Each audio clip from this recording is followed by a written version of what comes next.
Hey Laura Beth, you just had a light. Well, it's a lifelong journey, and I can't possibly explain it all to you in 3 minutes, but you gotta start somewhere. So I get back to the original question, how do you light? Let me break it down, the simple version. Number 1, start with a backlight or a background light. Number 2 is your key light. This usually ensures that you have proper exposure on your subject's face. Now, unless you're shooting a sitcom, you probably don't need your key light to actually follow them around everywhere on set.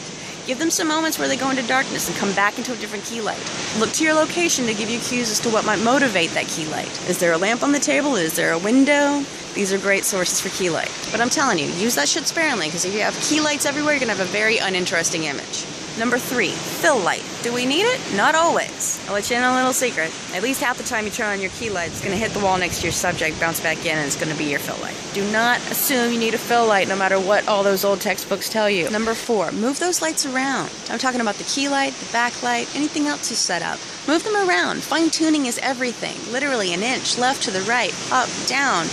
Is the difference between perfect and not quite right, amateur and pro, or this pro and that pro.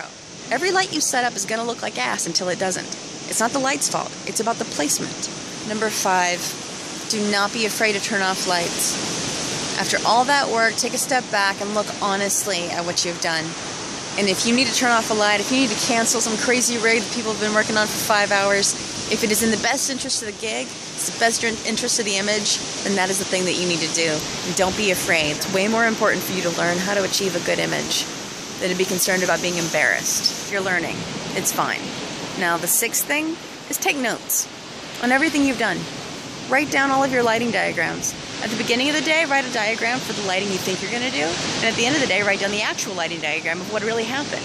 This will actually be very helpful to you to review as you see your footage, you see how your footage cuts together, you decide what you like, what you don't like. Well, this is no Visions of Light, but maybe it'll get you started. And if you don't know what Visions of Light is, you need to Google that right now.